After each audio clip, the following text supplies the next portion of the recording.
આપણે જે આ ચર્ચા સ્ટાર્ટ કરી એમાં તુલનની પ્રિય હિત લાભ અને ન્યાય ધર્મ સત્ય અહીંયા મેં હવે શોર્ટમાં લખ્યું છે PHL પ્રિય હિત લાભ ન્યાય ધર્મ સત્ય NDS. તો તુલનમાં હું પ્રિય હિત લાભ અને ન્યાય ધર્મ સત્ય આમાંથી કઈ દ્રષ્ટિથી તુલન કરું છું એના ઉપર આધાર રાખશે મારી સુખની નિરંતરતા. એનાથી આગળ આપણે જોઈએ તો અત્યારે આપણે જે આ જીવન ક્રિયા સવારથી આપણે જે સમજીએ છીએ જીવન ક્રિયા ઉપર જ વાત કરીએ છીએ. તો જીવન ક્રિયામાં આપણે અત્યારે મન, વૃત્તિ અને ચિત્તની ક્રિયાઓને સમજીએ છીએ કે મનની અંદર થાય છે આસ્વાદન ચયન થાય છે, વૃત્તિમાં તુલન વિશ્લેષણ થાય છે, ચિત્તની અંદર ચિત્રણ થાય છે. ચિત્તની અંદર ચિત્રણ સિવાય જેમ અહીંયા કેમ બે ક્રિયા છે બધાયમાં, એમ ચિત્તની અંદર એક ક્રિયા છે જે આપણી અંદર અત્યારે ચાલુ નથી. ત્યાંથી આપણે હવે સમજવાનું બાકી છે. તો અત્યારે આપણે જે ક્રિયાઓ સમજ્યા એ ક્રિયાઓ આપણી અંદર ચાલુ છે એટલે આને તમે જોઈ શકશો, પોતાનામાં ધ્યાન દેશો. આ ખ્યાલ આવે? જેમ કે આ આસ્વાદન ક્રિયા મેં તમે કીધું તો તમને ધ્યાન આવશે, ચયન ક્રિયા ઉપર ધ્યાન જશે. તમે તુલન એટલે કે સતત કોઈ કમ્પેરિઝન કરો છો, એનાલિસિસ કરો છો, ઇમેજિનેશન ચિત્રણ કરો છો, એ ખ્યાલ આવશે. તુલનની અંદર પ્રિય હિત લાભનું તુલન વધારે થાય છે, ન્યાય ધર્મ સત્યનીમાં બાકી છે. એમાંય ન્યાયનું તુલન થાય છે, ધર્મ અને સત્ય દ્રષ્ટિ છે એ બાકી છે. આપણી અંદર એનો વિકાસ છે એ થયો નથી. એટલા માટે જ્યારે તુલન હું જોવાનું કહીશ તો પ્રિય હિત લાભ અને ન્યાય એ હજી તમને સમજાશે, દેખાશે. ધર્મ અને સત્યની દ્રષ્ટિ છે એ થોડી ગહન, એની ઉપર આપણી ધ્યાન નથી ગયું અત્યાર સુધી, પ્રેક્ટિસ નથી કરી એટલે એની ઉપર ધ્યાન નહીં જાય, પણ છે આપણી અંદર જ થતી ક્રિયા. એવી રીતના ચિત્તની અંદર જે ચિત્રણનો આધાર છે એ સાક્ષાત્કાર ક્રિયા છે. જેમ ચયનનો આધાર શું છે? આસ્વાદન. હું શેનું ચયન કરીશ? જે ઓલરેડી આસ્વાદન સ્વરૂપે મને સુખદાયી લાગે છે, જે બનેલું જ છે. એટલા માટે આ જે ક્રિયાઓ છે આ સાઈડ લખેલી આ બધી, એને શું કીધું છે અહીંયા જો, શું કીધું છે? શું કીધું છે? બધા લોકોનું ધ્યાન અહીંયા છે. સ્થિતિ ક્રિયા. સ્થિતિ ક્રિયા એટલે જે મારી અંદર એક સ્થિત છે આધાર તરીકે. તો સ્થિતિ ક્રિયા છે એટલા માટે ગતિ ક્રિયા છે એ થાય છે. તો સ્થિતિના આધારે ગતિ છે. તો આસ્વાદન ઓલરેડી સુખનું બનેલું છે એટલા માટે હું એનું ચયન કરું છું. આ ખ્યાલ જાય? એવી જ રીતના તુલન, સતત મારી અંદર તુલન ચાલુ જ છે એટલા માટે હું વિશ્લેષણ કરું છું. તો આના ઉપરથી એક વસ્તુ ફરીથી એ સમજાણી, ઓકે, પછી કહેશું. એવી રીતના છે એ ચિત્રણ નો આધાર સાક્ષાત્કાર છે, પણ સાક્ષાત્કાર ક્રિયા મારી અંદર અત્યારે ચાલુ નથી. તો ચિત્રણ છે એ મારું અત્યારે આધાર વિનાનું છે. તો ચિત્રણ અત્યારે હું શેના આધારે કરું છું? તો કે જે વૃત્તિ અને મન મને જે કહે છે એના આધારે મારું ચિત્રણ થાય છે. અને મેં હમણાં બ્રેક પહેલા શું કીધું હતું? ચિત્ત, વૃત્તિ અને મન આ ત્રણેયમાં ગુરુ કોણ? કોણ છે? ચિત્ત. તો ચિત્ત છે એ વૃત્તિ કરતા મોટો યુનિટ છે, ગુરુ છે. ગુરુની અંદર જે ચિત્રણ છે એનો આધાર અત્યારે વૃત્તિ અને ચિત્ત, એટલે કે એના કરતા જે લઘુ છે એ છે. આ ખ્યાલ આવે છે? એટલા માટે ચિત્રણ અત્યારે આપણી અંદર જે થાય છે એ એક રીતના કહીએ તો ગુજરાતી તળપદી સાદી ભાષામાં નોંધારું છે, એનો કોઈ આધાર નથી ચિત્રણમાં. ચિત્રણ છે એ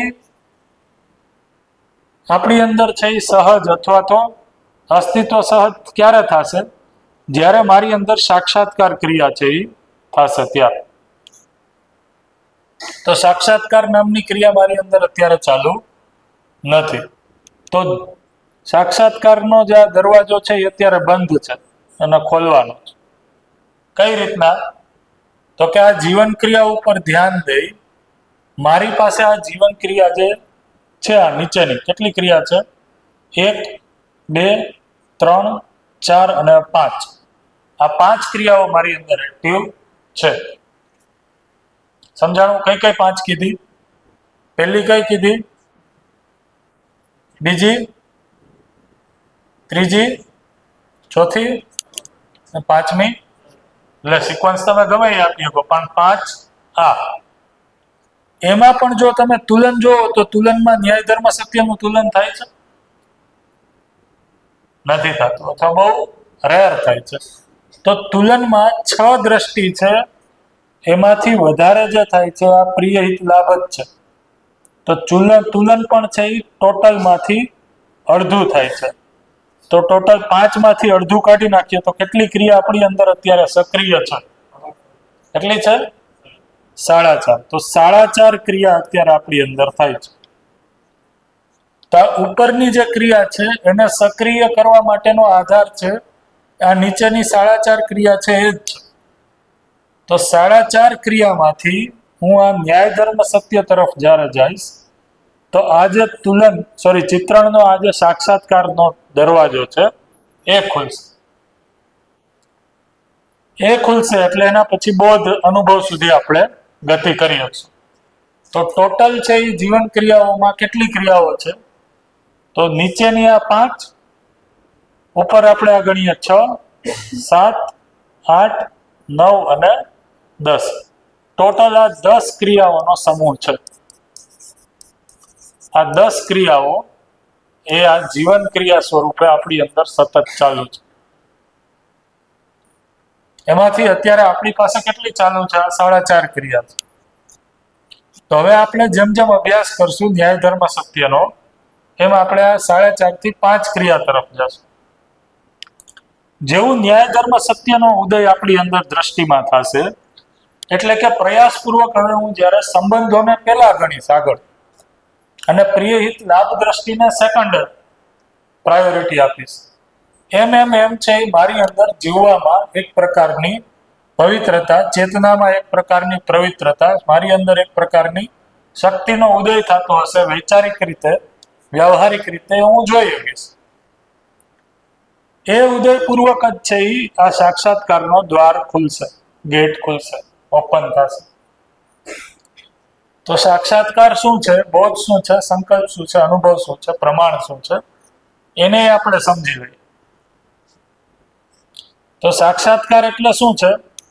તો સાક્ષાત્કાર એટલે અત્યારે જે મારી અંદર ચિત્રણ થાય છે એ ચિત્રણ છે એ પ્રિય હિત લાભના આધારે છે.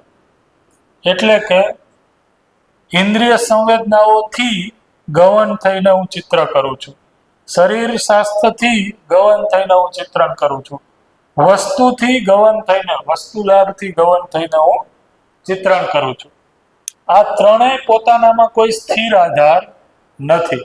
એટલે મારી અંદર જે ચિત્રણ છે એ ચિત્રણ આ પ્રિય હિત લાભ સાથે જોડાયેલી માન્યતાઓનું છે. એટલા માટે આ ચિત્રણ છે એ સ્થિર નથી. તો હું કોઈ માન્યતા સાથે કોઈ એક ચિત્રણ બનાવું છું. હવે ધારો કે કોઈ બીજું નવી માન્યતા લઈને આવે છે, તો એ ચિત્રણ છે એ મારા ચિત્રણ ઉપર ભારી પડે છે, તો મારું ચિત્રણ છે ફરીથી બદલાવી નાખું. તો એ ચિત્રણ પૂર્વક હું થોડીક વાર જીવું છું. થોડા સમય પછી વળી પાછું છે કોઈ બીજું પ્રભાવશાળી માન્યતા મારી સામે આવે છે, તો હું ફરીથી મારી માન્યતા કે મારા ચિત્રણને બદલાવી દઉં છું. આ રીતના મારું આ જે બદલાતું સતત ચિત્રણ છે એના આધારે તુલન વિશ્લેષણ અને આસ્વાદન છે, એમના આધારે મારો જે કાર્ય અને વ્યવહાર છે એ પણ સતત બદલાયા. સ્થિરતા નથી, નિશ્ચિતતા નથી. જે આપણે બ્રેક પહેલા વાત કરતા હતા ને, એ થોડો સમય છે એ કોઈક મને ક્યાંકથી ધ્યાન યોગ સમાધિની વાત કરે તો હું અહીંયા ધ્યાન યોગ સમાધિના સેશનમાં જાઉં, થોડીક વાર હું એની માળા જપું, એનાથી હું જે પામવા માંગુ છું એ થઈ જશે. તો અત્યારે મારી અંદર એનું ચિત્રણ છે. વળી પાછું કોઈક બીજી વસ્તુ લઈને આવશે તો મને એમ લાગશે કે એ ઠીક છે, તો હું એ કરીશ. તો એની થોડીક વાર હું માળા જપીશ. તો હું સતત મારા ચિત્રણો અને ચિત્રણોમાં જે માન્યતાઓ છે માન્યતાઓને બદલા રાખું છું, કારણ કે મારી પાસે ચિત્રણનો જે સ્થિર આધાર સાક્ષાત્કાર છે એ નથી. તો સાક્ષાત્કાર એટલે શું? તો સાક્ષાત્કાર એટલે અસ્તિત્વમાં જે નિશ્ચિત વાસ્તવિકતાઓ છે, જે કોઈ દિવસ બદલાતી નથી, સ્થિર છે, પોતાનામાં અચલ છે, એ વાસ્તવિકતાઓનો જેવો છે એવો મારી અંદર સ્વીકાર થઈ જવો, એને કીધું સાક્ષાત્કાર. તો આ એના જેવું છે કે એક્ઝામ્પલ આપીએ. દાખલા તરીકે તમને અહીંયાથી અંબાજી જવાનું કોઈ કહે, તમે ગયા ન હોય, તમે રસ્તો ન જોયો, તો કોઈ વ્યક્તિ છે એ તમને કહેશે કેવી રીતના જવું, તમને રસ્તો દેખાડશે. તો પેલા સીધા જાજો, પછી એક વળાંક આવશે, ત્યાંથી તમે આમ વળજો, ત્યાંથી પાછો એક વળાંક આવશે, ત્યાં એક હોટલ હશે, ત્યાંથી તમે જમણા વળજો, વળી એક રાસ બીજું કંઈક આવશે, ત્યાંથી આમ ચાલો. તો આના કારણે તમારી અંદર શું થાય છે? એ જગ્યાએ જવાનું એક ચિત્ર બની જાય છે. બરોબર? જેટલું ચિત્રણ છે એ સામેવાળો વ્યક્તિ સ્ટ્રોંગ કરે છે, એટલું તમારું ચિત્રણ છે એ જે અસ્તિત્વ છે એને એકચ્યુઅલમાં જે વસ્તુ છે એની નજીક હોય છે. બરોબર છે? પણ જ્યારે હું એ રસ્તા ઉપર ચાલી અને અંબાજી પહોંચું છું, ત્યારની મારી સ્થિતિ અને એ પેલા ચિત્રનું જે વર્ણન કર્યું છે, ભલે એ તાદસ ચિત્ર જ હોય, એની સ્થિતિ, એમાં બેમાં કાંઈ ફેર છે? એમાં બેમાં કાંઈ ફેર પડશે? શું કીધું મેં? શું કીધું? કોણ કહેશે? શું કીધું મેં હમણાં?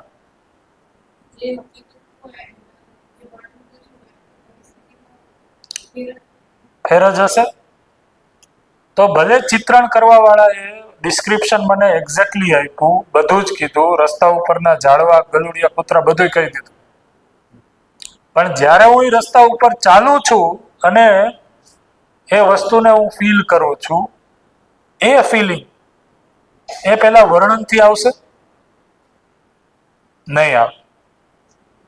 તો એ રસ્તાને હવે મેં જોઈ લીધો, એ રસ્તાને મેં ચાલી લીધો, એને જ મેં શું કીધું? સાક્ષાત્કાર. તો હવે જે વસ્તુ છે એને મેં જેવી છે એવી જોઈ લીધી છે. તો હવે એ વસ્તુ ઉપર મને કોઈ ડાઉટ નથી. તો હવે મને કોઈ પણ વ્યક્તિ છે એ આવીને એમ કહેશે કે તમે અંબાજીનો આ રસ્તો જોયો છે, એમાં આમ નહીં, આ તો ખોટો રસ્તો છે, આમ છે. તો તમે કહેશો કે ના, હું એ રસ્તા ઉપર હાલ્યો છું, મેં એ રસ્તો જોયો છે અને એ જ યોગ્ય છે.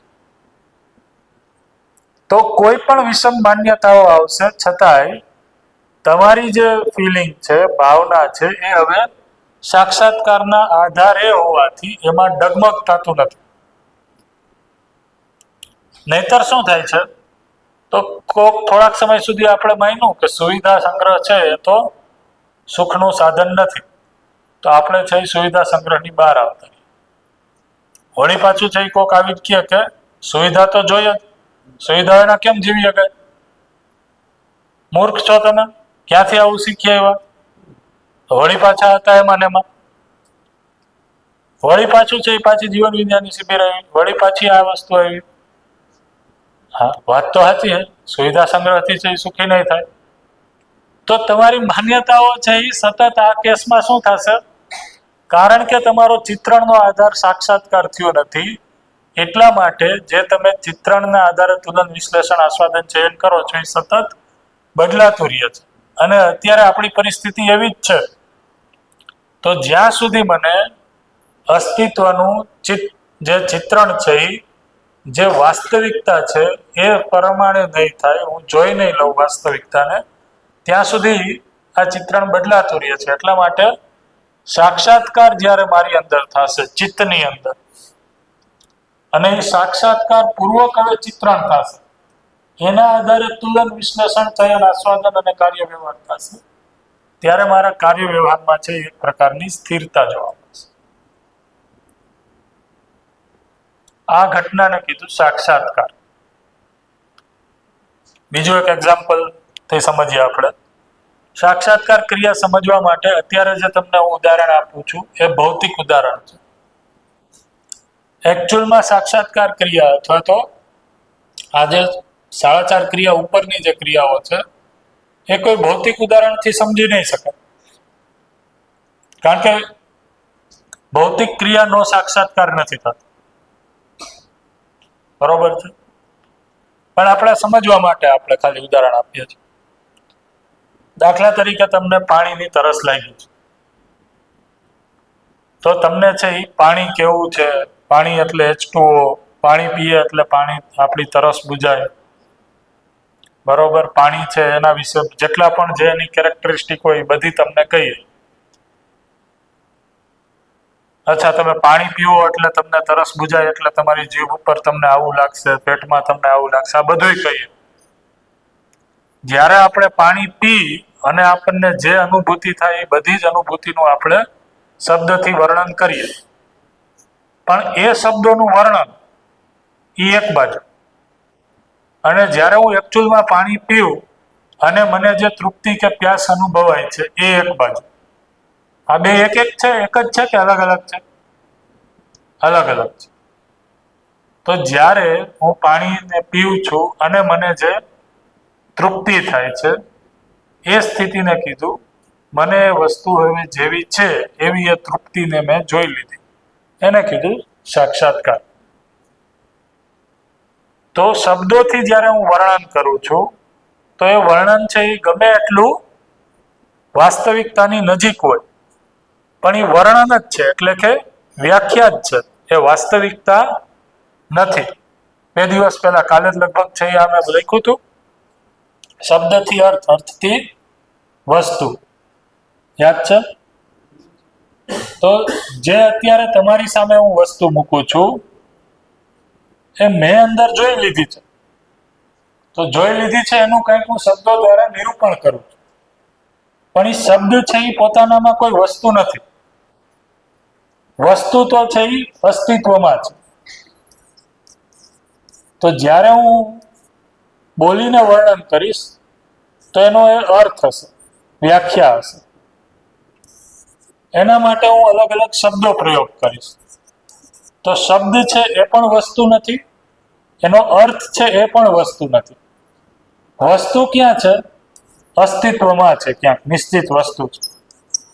બરોબર, જેમ કે અહીંયા હું કહું છું સન્માન, સ્નેહ, પ્રેમ, જીવન, મૂલ્યો, આ બધા જે છે એ બધા નિશ્ચિત વસ્તુ છે, એ અસ્તિત્વમાં છે.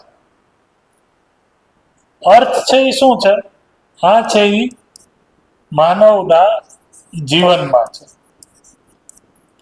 અને આ શબ્દ છે એ પણ જીવનમાં જ છે, પ્લસ શરીર દ્વારા અભિવ્યક્ત થાય છે, કારણ કે શબ્દો છે શરીર દ્વારા જ થશે ને.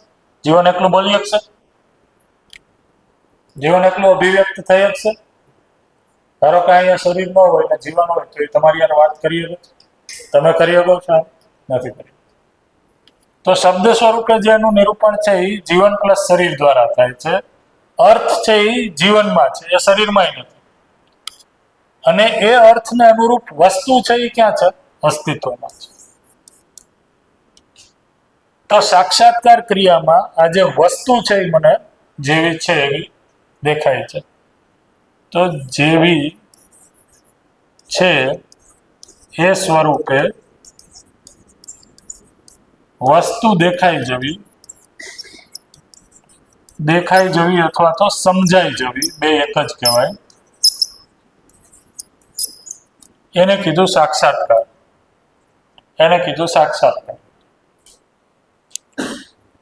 તો અત્યારે આપણે માણસને જોઈએ છીએ, તો માણસને જોવાની દ્રષ્ટિ છે એ આપણી કઈ છે? તો નીચેની 4.5 ક્રિયાપૂર્વક છે. એટલા માટે માણસ જેવો છે એ સ્વરૂપ આપણે જોઈ શકતા નથી. તો આપણે એની માન્યતા સાથેનું સ્વરૂપ જોઈએ છે. એટલા માટે માણસ પ્રત્યે આપણને છે અલગ અલગ પ્રકારની શંકાઓ, અવિશ્વાસ, દુવિધા, ઈર્ષા, દ્વેષ હોય છે. પણ એ જ શંકા, એ જ અવિશ્વાસ, એ જ દુવિધા હું મારા પ્રત્યે રાખું છું? મારા પ્રત્યે નથી રાખતો. કારણ કે હું એવો નથી એટલા માટે. તો હરેક માણસ છે એ એવું નથી, પણ જ્યારે હું બીજાને જોઉં છું ત્યારે હું મારા માન્યતાઓના ચશ્માથી જોઉં છું. એમ 4.5 ક્રિયાઓના ચશ્માથી. તો એ અલગ અલગ માન્યતાઓ છે, પ્રિય લાભથી રિલેટેડ છે. તો એ ચશ્માથી હું ત્યારે જોઉં છું, એટલા માટે અસ્તિત્વમાં માણસ જે નેચરલી જેવો છે એવો દેખાતો નથી. એટલા માટે માણસ સાથે આપણે તદાકાર થઈ શકતા નથી, જીવી શકતા નથી. તો જ્યારે આપણને સ્પષ્ટ થઈ જાય છે અસ્તિત્વમાં માણસનું સ્વરૂપ, એટલે તો સ્પષ્ટ થઈ જવું એટલે શું? તો કે જેવો હું છું એવો એ દેખાવા માંડે છે. જેવું મેં મારા માટે માનેલું છે એવું એના માટે દેખાવા માંડે છે. તો હું જેવી રીતના સુખી થવા માંગુ છું એમ એ પણ સુખી થવા માંગે છે, એવું હું નિષ્કર્ષ કાઢું છું. પણ સુખ શું છે એ સમજાણું નથી, એટલા માટે એ ફાફા મારે છે. પણ થવા તો સુખી જ માગે છે. હું સમજવા માંગુ છું, એ સમજવા માંગે છે, પણ સમજાવી શકે એવી વસ્તુ અને કન્ટેન્ટ ન હોવાના કારણે સમજતો નથી. તો હું સુખી થવા માંગુ છું એમ એ સુખી થવા માંગે છે, હું સમજવા માંગુ છું એમ એ સમજવા માંગે છે, હું ભૂલથી ભૂલ કરું એમ એ ભૂલથી ભૂલ કરે છે. આ રીતના જ્યારે હું માણસને જોવાનું સ્ટાર્ટ કરું છું ત્યારે એમ કહેવાય કે જીવન ક્રિયાની અંદર મારી અંદર માનવને જોવા માટેની સ્થિતિ આવી, એ સાક્ષાત્કાર મને થવા માંડ્યો. માનવને મેં એકચ્યુઅલમાં એ જે છે એ જીવન અને શરીરના સહઅસ્તિત્વ સ્વરૂપે મેં જોઈ લીધું. તો અહીંયા એ સાક્ષાત્કાર થઈ ગયો. હવે માણસ સાથે જીવવાનું મારું સ્વરૂપ છે ચિત્રણનું, એ કેના આધારે હશે? તો કે માણસ છે એ જીવન અને શરીરનું સહઅસ્તિત્વ છે એના આધારે હશે. અત્યારે છે એ માણસ મારા માટે શું છે? શરીર. શરીર એ પૂરું છે ચિત્રણ? એ નથી. એટલા માટે સ્ત્રી પુરુષનો ભેદ છે, જ્ઞાતિ જાતિનો ભેદ છે, સમાજનો ભેદ છે, બરોબર, દેશના આધારે ભેદ છે, કાળા ગોળાના આધારે ભેદ છે. આ બધા ભેદ છે, કારણ કે હું જોઉં છું એ માણસનું જે પૂરું રૂપ છે એ આધારે જોઈ શકતો નથી. તો જ્યારે મારી અંદર એ વસ્તુ જીવન અને શરીરના સહઅસ્તિત્વ સ્વરૂપે સાક્ષાત્કાર થઈ જાય છે, તો હવે મારું એની સાથે જીવવાનું સ્વરૂપ ચિત્રણ શું બનશે? તો મને જે સહજ સ્વીકાર હશે એ જ બનશે ને. તો મને સન્માન સ્વીકાર છે, તો હું બીજા માણસ સાથે કેવી રીતના જીવીશ? સન્માનપૂર્વક જીવીશ. એનાથી ફેર પડશે કે એ નાનું છે તો નહીં જીવું, એ અલગ જાતિનું છે તો નહીં જીવું? નહીં ફેર પડે. તો મને છે એ કઈ રીતના જીવવાનું સ્વીકાર છે, એ જ રીતના મારું એની સાથે જીવવાનું સ્વરૂપ બનશે. તો આ રીતના મારા ચિત્રણ છે એ હવે અસ્તિત્વમાં વસ્તુ જેવી છે એ પ્રમાણેના બનતા થશે. અત્યાર સુધી ચિત્રણ બનતા તેનો આધાર શું હતો? શરીર, ઇન્દ્રિય કાર્ય વ્યવહાર, અથવા તો બહારની જે વસ્તુ છે એ આધાર હતો. હવે આધાર શું છે? અસ્તિત્વમાં સહજ એનું જે સ્વરૂપ છે એ જ. એના આધારે ચિત્રણ, તુલન, વિશ્લેષણ, આસ્વાદન છે અને કાર્ય વ્યવહાર. આ ખ્યાલ આવે છે? તો હવે માણસ બદલાશે, પણ મારું એની સાથે જીવવાનું સ્વરૂપ ચિત્રણ છે એ બદલાશે? શું કામ નહીં બદલાય? અથવા શું કામ બદલાશે? શું સમજાણું કયો છો? શું બદલાનું? હવે માણસ એટલે શું એ મને એકવાર સમજાઈ ગયું. તો માણસ બદલાશે, પણ એની સાથે જીવવાનું મારું સ્વરૂપ છે એમાં કઈ ચેન્જ આવશે? કેમ નહીં આવે? હે? નું સહઅસ્તિત્વ સમજ. મૂળમાં છે એ સહઅસ્તિત્વ છે અને મૂળમાં છે એ જીવન છે એ પ્રાયોરિટીમાં છે. જીવન મારામાં ને એમાં બેમાં સમાન છે. એટલે જે રીતના હું મારી સાથે જીવું છું, મને જે ઠીક લાગે છે એ જ રીતના એની સાથે જીવવાનો પ્રોગ્રામ થશે. એટલા માટે નેચરલી જ એના પ્રત્યે જે લાગણી છે, ભાવ છે, એ પૂર્વક જીવવા માટે તુલન વિશ્લેષણ અને આસ્વાદન ચયન થઈ અને કાર્ય વ્યવહાર થશે. આ સમજાય છે? તો જ્યારે આપણને પોતાની અંદર આ ક્રિયાનો અનુભવ થાય છે અથવા આની નજીક પહોંચીએ છીએ, ત્યારે આપણે જે વ્યક્તિ સાથે અત્યાર સુધી જીવતા હતા એ જ વ્યક્તિની સુંદરતા હવે એક અલગ રીતના દેખાય છે. કારણ કે અત્યાર સુધી હું એને શરીર સમજીને જીવતો હતો ને એના આધારે મારું એની સાથે જીવવાનું સ્વરૂપ કાર્ય વ્યવહાર હતા. હવે એને હું માણા જેવો, મારી જેવો જ સમોવડો જોઉં છું, અને એ પણ કોઈ શુભ આશય સાથે છે એ જોઉં છું. એના કારણે મને એ વ્યક્તિ જે, એટલા માટે સુંદરતા, ખરેખર સુંદરતા એ શરીર સાથે જોડાયેલી નથી, એ જીવન સાથે જોડાયેલી છે. એક માને છે એનું સંતાન હંમેશા કેવું લાગે? હે? રૂપાળું જ લાગશે ને? એવી જ રીતના સંતાનને એની માં રૂપાળી જ લાગશે. પણ ઈ માં છે એ કોઈની જેઠાણી હશે, તો એ દેરાણીને જેઠાણી કુરૂપાઈ લાગે છે. લાગે છે ને? સાસુને એ બહુ કુરૂપાઈ લાગે છે. પણ સુંદરતા છે એ જીવનની અંદર છે. જીવનથી વ્યક્તિ સુંદર છે, શરીરથી નહીં. એટલા માટે જ્યારે હું જીવનપૂર્વક જીવનને જોઉં છું તો એ વ્યક્તિ છે એ પણ મને સુંદર લાગે.